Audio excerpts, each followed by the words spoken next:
on verra avec les petites vidéos, mon binôme Hugo, en fait, il est beaucoup plus grand. Alors beaucoup, il fait 1,83 si je ne me trompe pas. En fait, il va venir lever le sled comme ceci. Et en fait, bah, vous voyez comme quoi il avance pas du tout.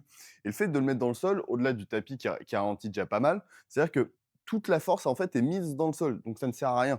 Moi, ce que je vous recommande, c'est de mettre un peu votre menton ici en termes de repères. Là, on est sur un vrai sled officiel, donc ça permet d'avoir le même repère. Et en fait, déjà naturellement, vous pouvez pas le pousser.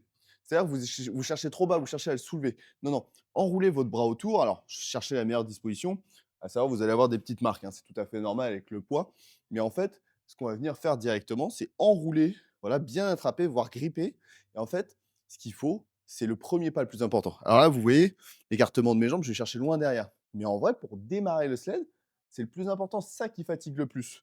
Donc, on va venir mettre les deux jambes et hop, ça se pousse naturellement. Et là, on peut aller faire des petits pas tout naturellement. Vous pouvez faire des grands pas si vous souhaitez pour, par exemple, là, il y a la ligne à faire valider. Donc, on fait un dernier grand pas pour valider parce qu'on sait que soit notre collègue va prendre le relais, soit directement, on a fini. Mais au-delà de ça, faites bien attention de ne pas rentrer le sled dans le sol parce que on se rend pas compte. On peut s'entraîner en salle, on peut surcharger, mais une fois qu'on est en compétition, les jambes, elles sont tétanisées.